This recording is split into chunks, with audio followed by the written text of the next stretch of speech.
కార్యక్రమాల్లో చాలా పాల్గొంటున్నారు. ఇప్పుడు కూడా ఆయన చేసిన సేవా కార్యక్రమాలు, ఆయన లెవెల్లో ఆయన డొనేషన్స్ అందరూ బాగుండాలని చెప్పేసి, అంటే కొన్ని ఫ్యాక్టరీకి రూమ్స్ కానీ ఏదైనా సరే అంటే హిందూ ధర్మానికి కోసం ఆయన ఎంతో చేస్తున్నారు. ముందుగా ఆయనకి నమస్కారం చెప్తూ మరి డాక్టరేట్ ఆయన ఇచ్చారు, పుదుచ్చేరిలో ఇచ్చారు. చాలా గౌరవమైన విషయం. ఇక్కడ పుదుచ్చేరిలో వచ్చేసి ఆయనకి ఇవ్వడం అదే నిజంగా చాలా గర్వకారమైన విషయం. ఆయన చేసిన సేవలకి వాటి ముందుగా మనస్ఫూర్తిగా అదే చెప్తూ మరి ఈరోజు ఇక్కడ గుడికి రావడం జరిగింది. మరి ఇక్కడ ఆంజనేయ స్వామి గుడికి అందరూ తెలుసు. హైదరాబాద్ ఈరోజు అమ్మ బ్రహ్మాండంగా పూజ చేశారు. ఇది అందరూ హిందువులు ఉన్నారు ఇక్కడ. నేను ఒక ఆర్టిస్ట్ కాబట్టి నేను ఏదైనా మాట్లాడితే మిగతా వాళ్ళు తీవ్రతారు కాబట్టి ముందుగా ఒక విషయం చెప్తానండి. నేను ఇండస్ట్రీకి వచ్చేసి 47 సంవత్సరాలు అయిపోయింది.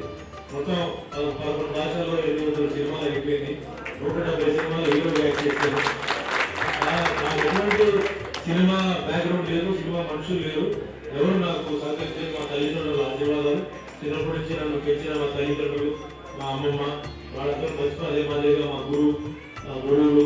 నేను చదివింది ఒక క్రిస్టియన్ కాన్వెంట్ లో, పెరిగింది ఒక ముస్లిం అట్మాస్ఫియర్. అంటే మా ఇంటి పక్కనే ఒక ముస్లిం ఫ్యామిలీ ఉండేది.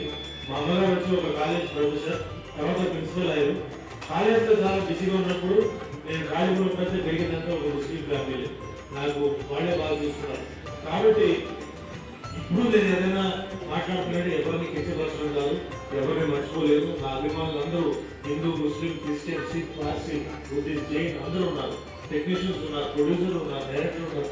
ఎందుకంటే నేను నార్త్ కూడా సినిమాలు చేస్తున్నాను. సో వాళ్ళందరినీ ప్రాధాన్యత చేస్తూ నేను ఒక హిందూ కాబట్టి, నేను హిందూయిజం సపోర్ట్ చేస్తున్నాను కాబట్టి, హిందూ నిలబడాలి కాబట్టి, హిందూ భద్రత చూసుకోవాలి కాబట్టి, మేము ఏదైనా అందరి జాగ్రత్త కోసం నేను ఈ రోజు ఏదైతే మాట్లాడుతున్నాను, నేను మాట్లాడుతున్నాను. వచ్చాం, పూజ చేసాం, సన్మానం చేసాం, వెళ్ళిపోవడం అలా కాకుండా ఈరోజు యూత్ అందరికీ ముఖ్యంగా ఇక్కడ ఏదైతే మన హిందువులు ఉన్నారో గుడిని మన జాగ్రత్తగా మనం కాపాడాలి, హిందూయిజం బాగా కాపాడాలి. అంటే చాలా మంది ఈ మధ్యలో మేము చూస్తున్నాము, తాగేసి గుడికి వస్తున్నారు. వాడు నాన్ వెజ్ తిని వస్తే మనం ఏం చేయలేము, కానీ తాగేసి వచ్చినప్పుడు మనకి ఆ వాసన కనబడి ఈరోజు యూత్కి చేతులెత్తి నమస్కారం పెడుతున్నాము. దయచేసి వారి మెడ పెట్టి ఏంటి ఇంత కష్టపడి అయ్యేవాడు ఇంత కష్టపడి ఇన్ని మంత్రాలు చెప్పి గురువు కడిగేసి ఇంత పుణ్యక్షేత్రాన్ని అంత అంటే చిన్నదో పెద్దదో ఇది పురాతనం ఉంది, ఇంట్లో సబ్జెక్ట్ ఉంది, హిస్టరీ ఉంది. అలాంటి వాటిని తెచ్చేసి వచ్చినప్పుడు అలాంటి వాటిని మన బయటికి మనం చూపించకపోతే మన హిందూయిజంని, మన కులాన్ని మనం అవమానించుకోవచ్చు. రెండోది మహిళలు అందరూ ఉన్నారు, మహిళల్ని మనం రక్షించాలి. ఈరోజు భారతదేశంలో కాశ్మీర్ కన్యాకుమారి తీసుకుంటే డెవలప్మెంట్ జరుగుతుంది, ఏమేమో చేస్తున్నారు. కానీ మహిళల్ని రక్షించడానికి ఇంకా కఠినమైన ఒక జడ్జిమెంట్ కానీ ఒక బిల్లు కానీ చాలా బిల్లు వచ్చింది. కానీ రోజు ఛానల్స్ చూస్తుంటే, పేపర్లు చూస్తుంటే ఎక్కడో ఒక చోట అవమానం జరుగుతుంది, మానవంగా జరుగుతుంది, రేపు జరుగుతుంది. దీని అన్నిటికీ ఏంటంటే కాన్స్టిట్యూషన్ మారాలి, కాన్స్టిట్యూషన్ ఆర్డర్ చేయాలి, జడ్జిమెంట్ అనేది చాలా కఠినంగా ఉండాలి. వారు ఎప్పుడు వస్తుంది, ఏ గవర్నమెంట్ చేస్తుంది, త్వరలో రావాలి అని చెప్పేసి కోరుకుంటున్నాం.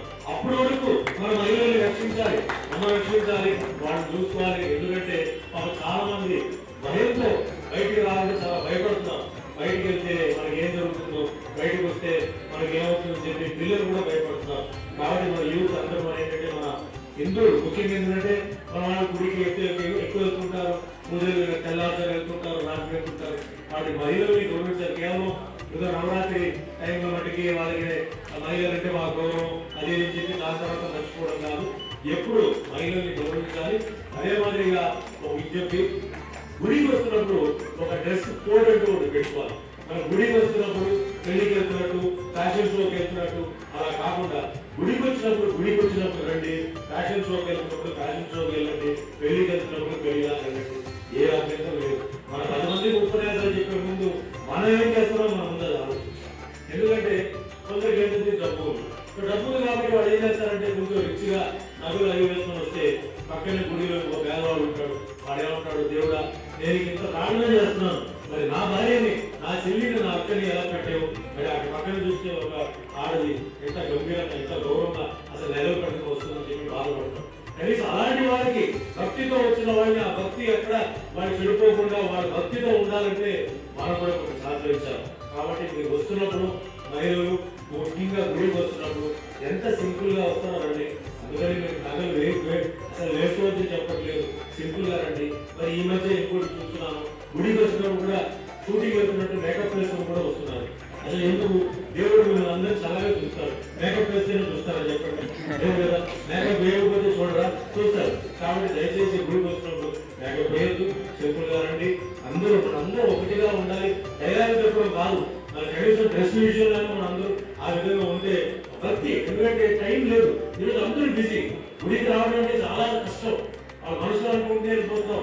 ఈరోజు మంత్రాలు కూడా ఏంటంటే షార్ట్ ఫామ్ అని చెప్తున్నారు. ఎందుకంటే పని అలా అయిపోయింది, దూరం వెళ్ళాలి. కాబట్టి వస్తున్నా అంటే యాత్రికులు భక్తులు వస్తున్నప్పుడు ఏ విధంగా డైవర్షన్, వాళ్ళకి మెంటల్ డైవర్షన్ లేకుండా గుడికి వచ్చినప్పుడు 5 నిమిషాలు వాళ్ళు టోటల్ గా గుడిని అంటే దేవుడి కాన్సన్ట్రేట్ చేసి ఎలా చెప్పేసి ఒక మనవి. అదే మాదిరి ఈరోజు ఇక్కడ హనుమాన్ అసలు మన విగ్రహం హనుమాన్ గుడి, ముఖ్యంగా ఇక్కడ ఏంటంటే హనుమాన్ గుడి కాబట్టి యూత్ అందరికీ చెప్తున్నాను, మీరందరూ బాగా తినండి. బాగా ఎక్సర్సైజ్ చేయండి, హనుమాన్ లాగా తయారవ్వండి, హనుమాన్ లాగా తయారైపోయి మన హిందువులందరినీ మీరు కాపాడండి. మీ అక్క చెల్లి, మీ ఇంట్లో ఉన్న మీ అమ్మ, మీ అందరి మీ ఫ్యామిలీ అందరినీ మీరు కాపాడాలి, హిందువులను ముందుకు తీసుకెళ్ళాలి. ఏ రోజు ఒక రోజు వచ్చేసి మన జై హనుమాన్ జై శ్రీరామ్ కాకుండా ప్రతి రోజు ప్రతి నిమిషం మీ బాడీలో జై హనుమాన్ జై శ్రీరామ్ ఒక మంత్రం వెళ్తూ ఉండాలి. అదే మాదిరిగా మన మిగిలిన కులాలని మిగిలిన మతాలని కూడా మనం గౌరవిస్తాం. ఎందుకంటే ఈ భారతదేశం సెక్యులర్ కంట్రీ, అందరు కావాలి. ఇలాంటి ఒక దేశం ప్రపంచంలో అన్ని ఊళ్ళు లేవు, ఎక్కడ లేవు. ఎక్కడికి వెళ్ళినా రెండు ఉంటాయి రిలీజన్, రెండు మతాలు ఉంటాయి. కేవలం భారతదేశంలో ఎన్నో భాషలు ఉన్నాయి, ఎన్నో మతాలు ఉన్నాయి, ఎన్నో కులాలు ఉన్నాయి, ఎన్నో నమ్మకాలు ఉండాలి. కానీ నేను ఒకటే చెప్తున్నా, మన కులం మన మతం మన ఇంట్లో ఉండాలి. ఇంటి నుంచి బయటకు వచ్చిన తర్వాత మన అందరూ ఒకటే కులం, అందరూ ఒకటే మతం. అప్పుడే మనం ముందుకు వెళ్తాం. ముందుకు వెళ్తేనే ఈరోజు భారతదేశం డెవలప్ అవుతుంది. భారతదేశం డెవలప్ అయితేనే అందరికి ఉద్యోగాలు వస్తాయి, అందరూ ముందుకు వెళ్తారు. భారతదేశం మొత్తం ప్రపంచాన్ని మనం కంట్రోల్ చేయగలుగుతాం. మనం వచ్చేసి మన ఫౌండేషన్, మన ఫ్యాక్టరీలు ఇలాంటివన్నీ రాకపోతే మనం ముందుకు వెళ్ళలేవు. మన వేరే మీద ఆధారపడాలి. ఈరోజు చాలా మంది భారతదేశం నుంచి విదేశాలు వెళ్తున్నారు. నేను ఒకటే చెప్తున్నాను, విదేశాలు వాళ్ళు ఇక్కడికి రావాలి, భారతదేశానికి రావాలి, భారతదేశం ఎదుర్కొని రావాలి. ఆ రోజు ఎక్కువ దూరంగా లేదు, దగ్గరగా ఉంది. బ్రహ్మాండ డెవలప్మెంట్ జరుగుతుంది. ఎందుకు తెలుసు? ప్రధానమంత్రి మోడీ గారు వచ్చిన తర్వాత ఏంటంటే టెర్రరిజం తగ్గింది, టూరిజం పెరిగింది. అలాగే డెవలప్మెంట్ జరుగుతున్నాయి. మనం ఒప్పుకోవాల్సిందే. కొన్ని విషయాలు ఏదైతే జరుగుతున్నాయో అది మనం ఒప్పుకోవాల్సిందే. కాబట్టి ఇంకా డెవలప్ అవ్వాలి. మన భారతీయులందరూ ఇక్కడే ఉండాలి. ఇదే హిందూయిజంతో మనం అందరూ ముందుకు వెళ్ళాలి. అందరినీ మనం గౌరవించాలి, అందరూ హ్యాపీగా ఉండాలి. డెవలప్ అవ్వాలి. అంతేగాని ఇంకా వేరేం లేదు. ఇలాంటి పుణ్యక్షేత్రాలు అన్ని చోట్ల రావాలి. కాబట్టి ఏరియాలో పెద్దలు ఎంతమంది ఉన్నారు, మీరు జనరల్గా మీరు ఖర్చు పెడుతున్నారు. ఇలాంటి ఒక మంచి విషయాన్ని వచ్చేసి ముందుకు వచ్చేసి డొనేట్ చేయాలి. ఇక్కడ ఉన్న ఈ హిందూయిజం ఈ భక్తిని ఇంకా ముందుకు తీసుకెళ్ళాలి. కాబట్టి ఈ ఒక టెంపుల్ అసలు డెవలప్మెంట్ మీ అందరూ సహకరించాలి. మనస్ఫూర్తిగా కళ్యాణమండలికి 1,00,000 పదాలు ఇచ్చారు. కళ్యాణమండలి ఇక్కడ ఈ మా దగ్గర ఫోల్డర్ మహంకాళి టెంపుల్ కూడా మాది ఫస్ట్ మేము డొనేట్ చేస్తాం. అందరం ఊరందరూ కలిసి ఇంకా పెద్ద ఎత్తున ఈ మహంకాళి అంతా దయచేసి ఇదంతా అందరూ ప్రజలు కూడా సహకరిస్తారు. దీన్ని సన్నగిరిలో కూడా 5 లక్షలు ఇచ్చారు. రథానికి ఇచ్చారు. ఇది బంగారు రథం రాష్ట్రం చేసుకుంటే ఇచ్చారు. సిరిడీలో కూడా మనది సిరిడీలో సత్రం మన 70 రూమ్లు మాకమ్మ డిస్టెన్స్ ఏసీ రూమ్ పెట్టుకుంటారు. మన వాళ్ళు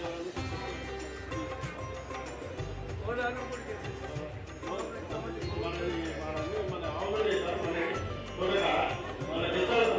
రోజు ఆవుపాలు చేస్తాయి. మన సొంతం పడవడిస్తూనే ఆలోచించారు. వేరే ఎక్కడ నుంచి మామిడి తోట కృషి చేస్తాను. అదే మేమంటే చాలా మా మీద దయచేస్తారు సార్. మీరు చెప్పిన వినోదాన్ని వస్తారు. వెంకటేశ్వర స్వామి ఎక్కడ స్వామి అనుకుంటారు.